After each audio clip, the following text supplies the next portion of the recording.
Welcome to the Exit Coach Radio Show, the show for baby boomer business owners who are looking for cutting-edge information as they plan their 3 to 10-year business succession and exit. Every week, we interview top professional advisors for their best tips, strategies, and precautions so you can be well-planned. And don't miss our 1-minute Exit Coach tip of the day on exitcoachradio.com. And now, here's your host, the Exit Coach, Bill Black.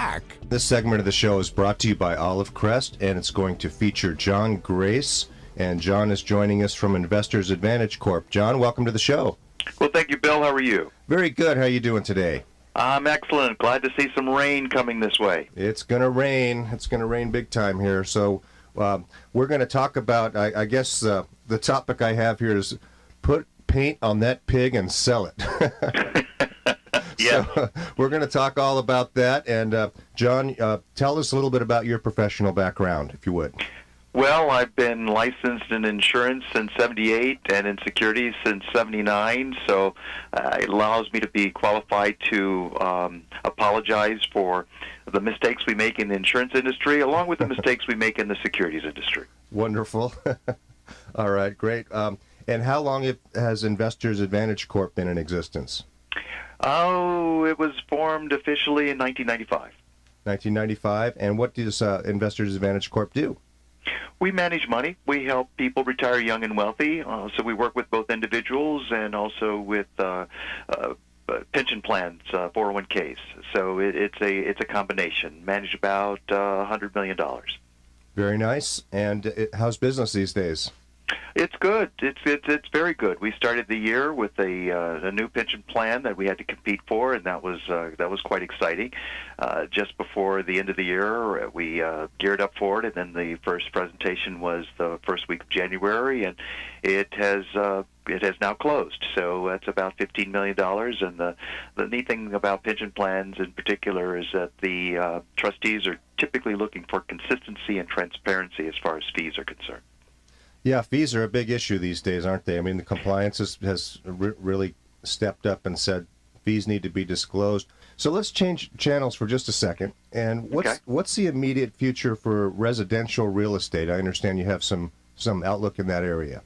Yes, they do, and let me say it this way. To me, it's never always the same, which means that it all depends on who we're talking to. So if I'm talking to a rocket scientist at Raytheon, for example, mid-40s, making $250,000 a year, his wife also is fully employed, they have 3 children, it's like buy whatever you like, and you're going to enjoy it because you're going to live in it. You've got 3 young kids. It doesn't really matter what house prices do. And these folks are going to have $4 or $5 million anyway outside the real estate, unlike most of us.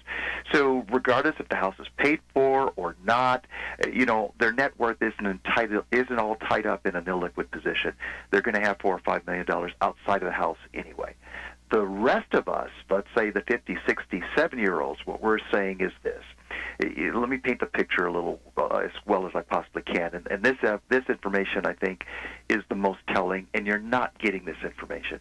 From 1980 to 2000, 40% of all the homes purchased in the country were on lot sizes of 1/2 acre to 10 acres in size. That's huge. These are not condos. These were McMansions. These were bought by the boomers in the suburbs, okay? And so these were larger homes exponentially than the ones boomers grew up in, on larger lots exponentially than they grew up in a brand new location. So here's what we're saying. If the boomers had their way with diapers and Whammo and Mustangs and Schwinn and college educations of the demand for real estate at interest rates at 16%, okay, and everybody was surprised, well, now we see the evidence just looking at what average people are doing, kind of like they're following us all around. All of us bought the big house in the same 20-year period. Well, let's see. George W., I believe, turned 68 this year, born 1946. Michelle Obama turns 50 this year, so 1964.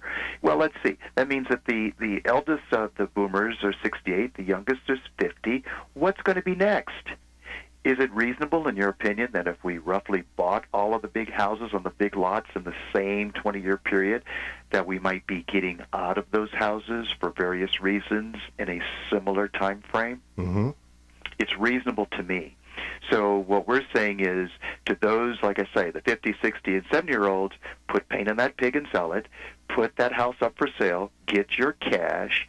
Do not wait, because you may find that we're in the beginning of another downturn as far as real estate that might be more than 10%. It might be 30%. And who would like to see that happen again when you need the money?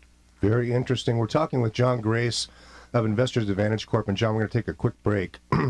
When we come back, we're going to ask you to share a few stories and some tips, ideas, and precautions for our listeners. So hang on just a second. We'll be right back.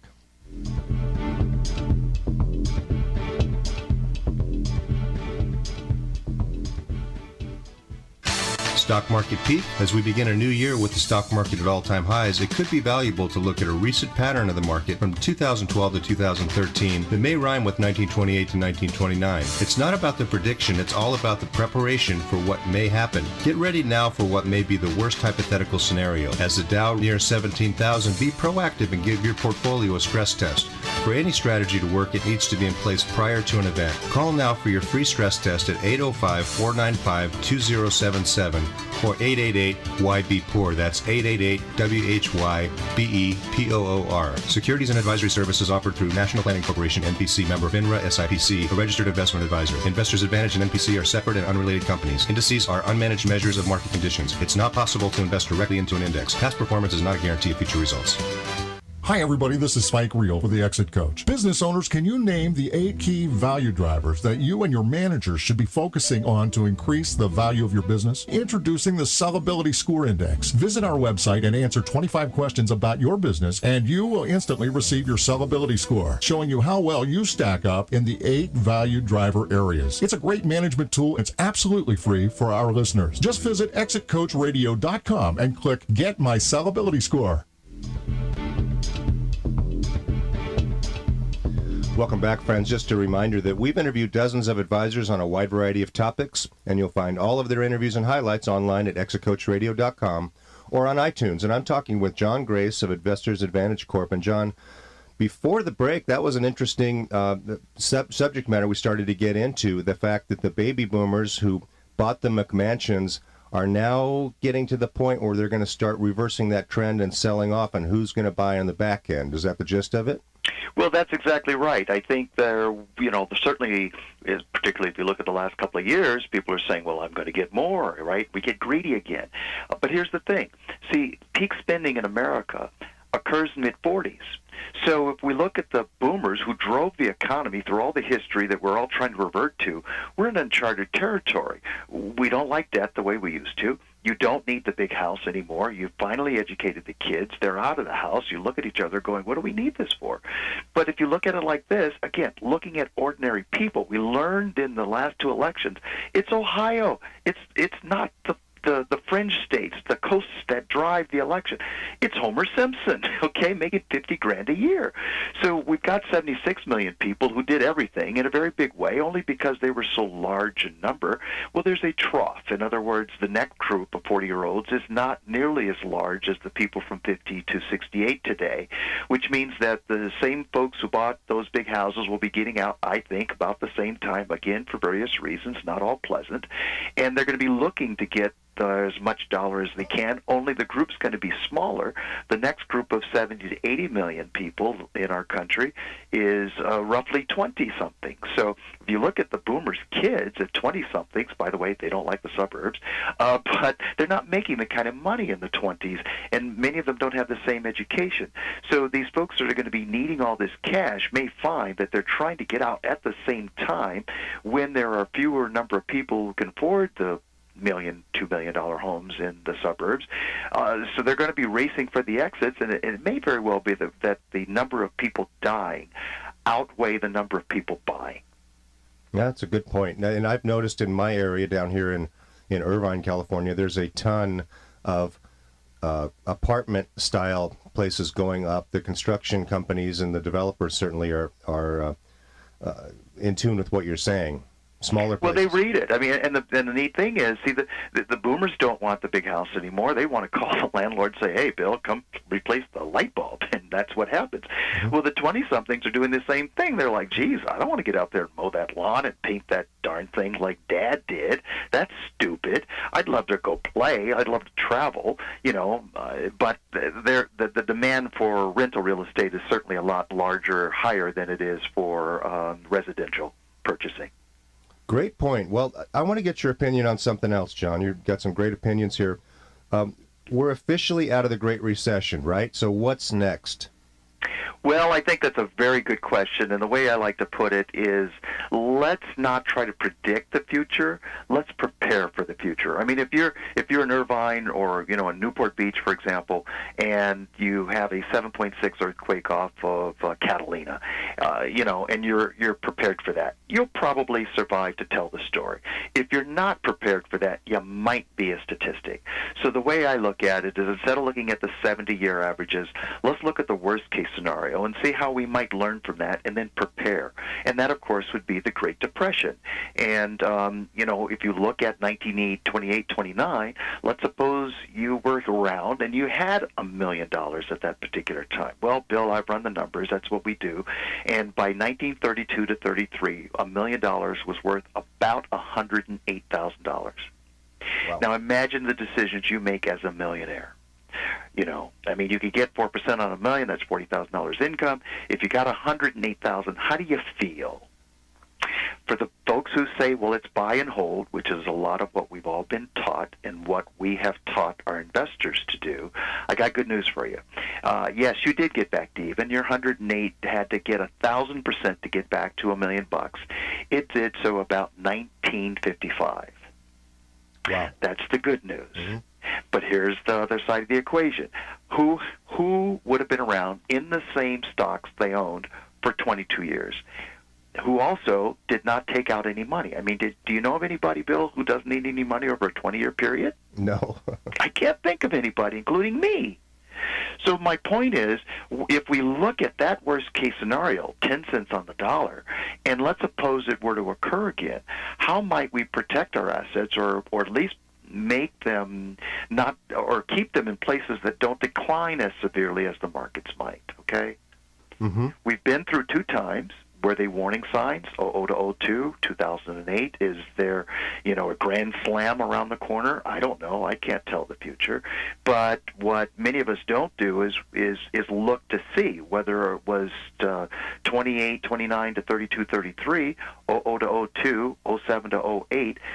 Each of those times were very painful, and if we were working, putting money in, we didn't feel the pain. In fact, it was probably a good time to add to the account. But if we're living off that money, we may be dead in the water. So what can we do? What can we learn? How can we discover things that held up better or didn't decline as severely when it looked like the Titanic was going down to never see the light of day again? I'm on the edge of my seat. Why don't you give our listeners a couple tips or ideas or precautions, John? What can we do to prepare for the good, the bad, and the ugly here? Well, I would say there's a couple of things. As I say, go back, ask better questions. Do not be satisfied with the averages. Do not be complacent. Look to see if you can diversify, unlike we've ever done before. And then the second one, Bill, is to apply active management strategies. It's not going to guarantee that there isn't a loss necessarily, but we got to have a mechanism where somebody's awake at the switch, let's say on a daily basis, looking at your money and becoming more defensive, taking money, let's say, out of risky positions in a bad year like 2008, and becoming more defensive, putting money back on, so we get defensive in 08, and then in 09, when it's a good market, we increase the exposure to, let's say, risky assets like stocks, for example, so that maybe we can get the gains that the market might afford us, and again, get back to even and maybe even a little further earlier than waiting 5 years or so to get back to even, and again, that's assuming we didn't take out any money. Endowments and foundations have done successfully that might work for us too. Great stuff.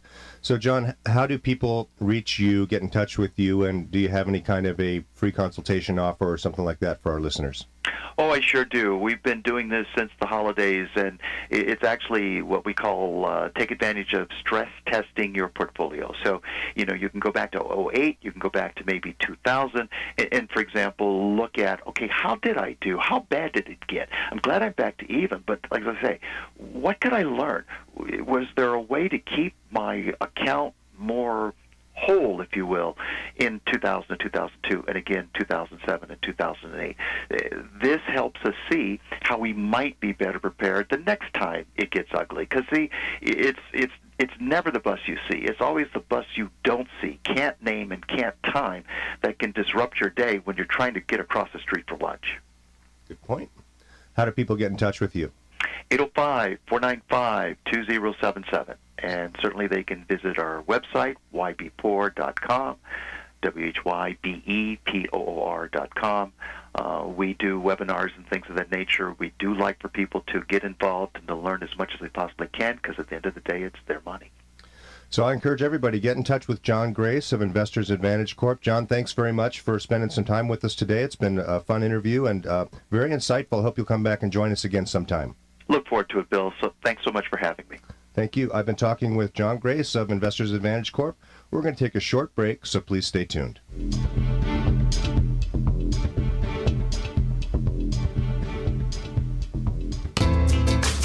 At ExitCoachRadio.com, we're interviewing over 100 top advisors to get you 1-minute tips, ideas, and precautions so you can be well planned. We upload new content daily at 6 a.m. and 1 p.m. ExitCoachRadio.com. Come listen for a minute.